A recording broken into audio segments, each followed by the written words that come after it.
Good afternoon, ladies and gentlemen. I'm sure you'll be relieved to find out you've got disembodied hands from Geoff and I today. Cousin It is here in force. What we were actually going to do today is a couple of unboxing videos, one at a time. The first one, you can see it's a little box.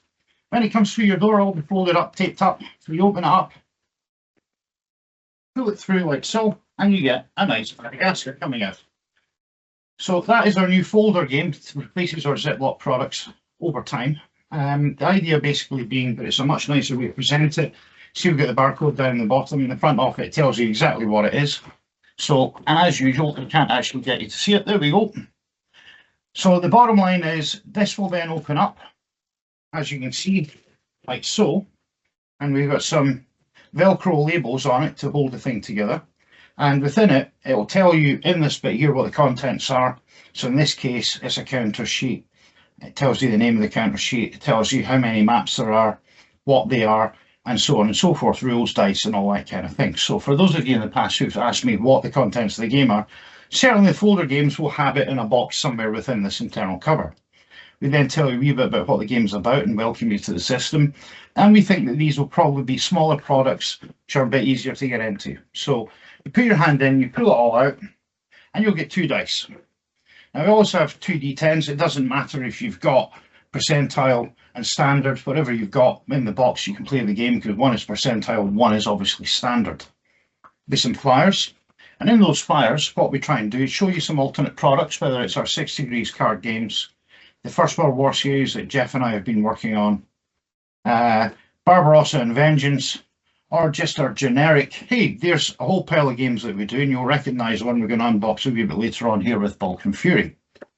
On the back of these, I'll tell you a wee bit about the product. It's not really important for this video, but if you are interested, take a look. If you've got questions, please email us at info@tkc-games.com, and we'd be delighted to answer any questions. All the game rules nowadays come in this format here. Originally, it was printed out, stapled in a corner and drilled. We no longer do that. We get it perfect bound or stitch bound. So you can see it's a nice, decent quality cover. And as you go through it, everything's clearly printed on high quality lithographic process. It's then neatly bound for you, and that has a bit of substantial weight to it. Where you've got something that's stitch bound, it's a bit like this. Again, it's got a nice cover on it that tells you a bit about what's in it. When you open it right up to the middle, you'll notice it has just been stapled. So this is the Order Battle booklet for Madagascar, and that was the game rules there. Now the bigger games will have more than just 2 booklets. The charts will always come in a little folder like so. Within the folder, you'll find loose leaf, high quality, colour printed charts. Now certainly for our older games, we've gone with this type of presentation here in coloration. Mainly because the idea is so it looks a bit like what happened during the war when inks and dyes were reduced and things looked a bit faded. Okay, so all of these various charts, we can walk you through it when we're doing some how to play the game videos. You've got a turn, the various order play elements with the turns in the first one, then you've got the how you kill stuff, and then you've got more information about different aspects of the game system through the charts. And if it's naval, somewhere in it will be a little naval display just like so, which you can use for the naval combat that we do. So it all depends on the specific title, exactly how many charts that you get. So in this game here in Madagascar, you've actually got 23 sides of charts. Sounds like a lot, but an awful lot of it is big stuff like this, the victory charts and so on, which it's up to you if you use victory conditions, by the way. If you'd rather sit and have a wee drink with your mate who you've been playing the game with and think, well, yeah, you know what, I actually did really badly, even though I won overall, then maybe your pal won. It's up to you.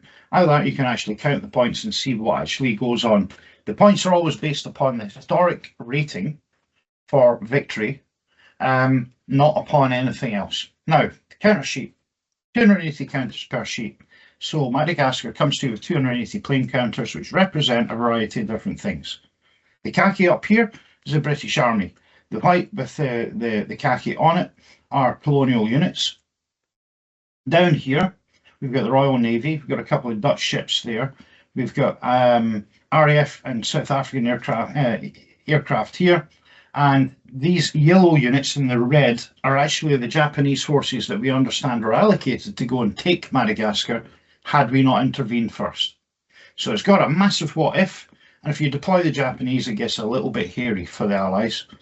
That said, the distances involved in the Indian Ocean are vast, and the Japanese can't hang about, whereas the British can. So it's a fine line for both sides when you're playing the game.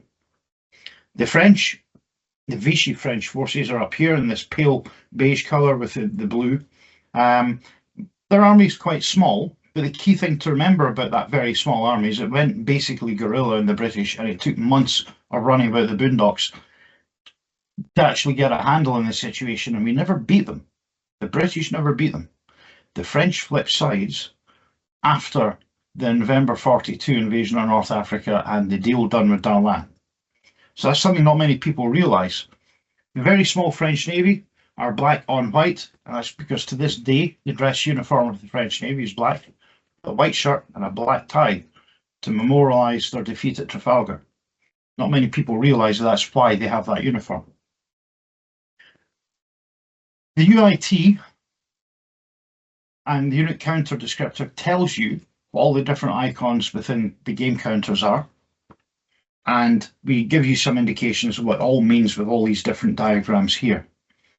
The colour charts with sample counters here just tell you what the nations involved are, so it's really easy. You can refer bright orange, oh that's the Dutch, there you go. Burgundy, the rising sun colour, that's the Imperial Japanese Navy, etc. It's not particularly difficult to do. We have some generic counters within the game. The generics are things like supply counters, air bases, fortifications, status counters, and so on and so forth. And we explain what they are here. And like all our games, this counter sheet is actually back printed, so you can see some of them. Offensive and general supply ones, for example, are back printed, and you flip it depending on the status that you're in. So on the back, we have a map key, and I'm saving the maps till last. And there's two elements to it. There's the tactical maps here, which are 15 miles to a hex, or the operational maps, if you like. They are what you play for most of the ground stuff that you'll ever do in the game system. And also we have strategic mapping here, which is 75 mile to the hex for naval and some era operations. Again, the key shows you exactly what's in the map and explains what all the different things are with a bit of text to tell you. So that hopefully will be fairly easy for you to get a handle on, particularly in a smaller game like Madagascar, where there's not quite as much going on as there might be in Balkan Fury, or perhaps if you're insane and want to start learning the system, Barbarossa, which has, let's just say, just a few more complexities built into it because it's dealing with the whole of the Eastern Front during World War II for 2 years. Maps. Well, this game comes with 5 maps. Whether or not we're able to lay these out properly here to let you see them remains to be seen. Now, we've seen the dice, we've seen the folder, so I'm going to move them out your way, over that way, and dump them there. Geoff very kindly is going to do it. So all our maps overlap because they're segmented. So we won't be able to fit, I think, the whole of this game out on the table right now, but we can get a big chunk of it done. And of course, me being me, I've picked the wrong corner of Madagascar to put out. If you can flatten that down, please, Geoff. Yeah. Okay, so generally speaking, doesn't matter how you overlap them, but the instructions will tell you, you start at the bottom right corner, work your way up, overlapping left and top, all the way up. And wherever possible in our orders of battle, we actually have the counters done like that. Of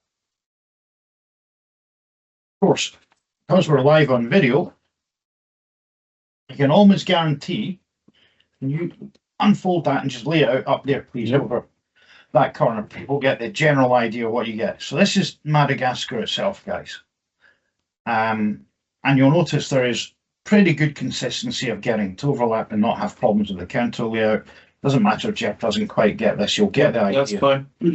That's fine. So once the maps are laid out, I tend to use blue tack, but my colleague Corey uses Scotch tape along the back of them to hold them together. When we do a little bit of gameplay out later on today and tomorrow, I might tape together a couple of maps, just using a bit of sellotape so they don't move about when Geoff and I are leaning on them. But every hex has two designators. One is the map segment, so this is AA. And if we go and take a look at, that looks like Lavana now, no. It is in 1517, so that hex would be AA:1517 in the OBs. The pale blue lines you can see crisscrossing are weather zones. You don't have to worry too much about the weather zones unless you do something within a specific subzone, in which case you have to roll a die to find out what the weather's doing. Right? Fortunately, this isn't Britain. It's pretty simple, the weather overall. It's generally good and then it's wet, then it's good again. In Britain, obviously, it changes every 10 minutes. That's why we've got all these different weather lines on the maps, because there are regional variations. So Madagascar is a really big island at 15 miles to hex. You can work out it's several hundred miles long. The weather up at the top at Geoff is definitely going to be different to the weather down here. So initially we didn't do this, and it meant that you could get some weird results, particularly in bigger conflicts. So that's the contents of Madagascar. I hope that's been informative. If you'd like to know more about the game, please email us at info@tkcgames.com. The game itself is around £130 shipped anywhere in the world. If you're in the UK, you'd have to pay 20% VAT for it. And when we've given the older version of this to people, they have basically said, and I've just forgotten something, so we'll come back to this a little bit. We did do an awful lot of mapping, by the way, in this to get it a bit better, but completely forgot about this bit here. This is a C-zone map, and it takes on board the whole of Southern Africa at 75 miles to hex. And actually, I forgot to show you, which, given this is the first time we've done an unboxing, please don't laugh too much. The weather you can also see clearly here. Yep. So we've got it a little bit stronger on this map. So you get South Africa, all the way up through Rhodesia, Belgium, Congo, bits of the Congo, up through Angola and Mozambique, and obviously you've got Madagascar, so it puts it in context. It also means that what used to be off map for air operations along the east coast of Africa here, the British were operating long range aircraft down out of this area here, is no longer off map.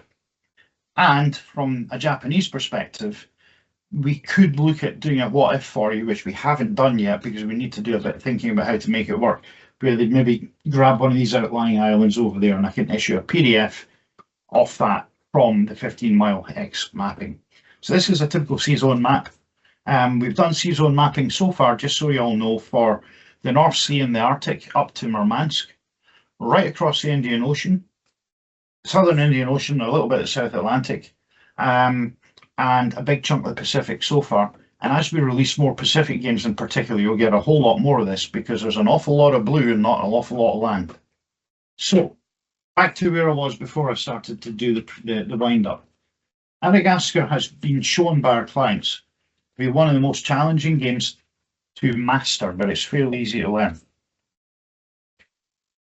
Once you get into it, it becomes one of these, I personally, it's not my cup of tea, but an awful lot of people love this. It's one of these jigsaw games. You've got a very limited number of plane counters, they're limited in capability, and you're chasing each other around the map, trying not to lose, and also trying to win. It's a very awkward resource allocation game. It creates a huge amount of fun. It's brilliant two-player because I happen to know people have told me, I've played this solitaire, I haven't played it two-player. They tell me that it's actually really great fun winding up their mates with it. So if you're that kind of person, or if you just want to learn a bit more about operational gaming and the Second World War game series, get in touch, take a look at our website. That'll be in the description and the link down below. If you want more information, info@, you've already been told that. The game's 130 quid. We're in winter sale right now, so it's a bit cheaper. If we're in a sale, great. If not, you know what? It's not a massive investment, and I hope you enjoy it. We believe it's much better than a Ziploc presentation used to be. Thank you very much for taking the time to watch this. Please buy some games because we really appreciate the support. Have a good one, guys. Thank you.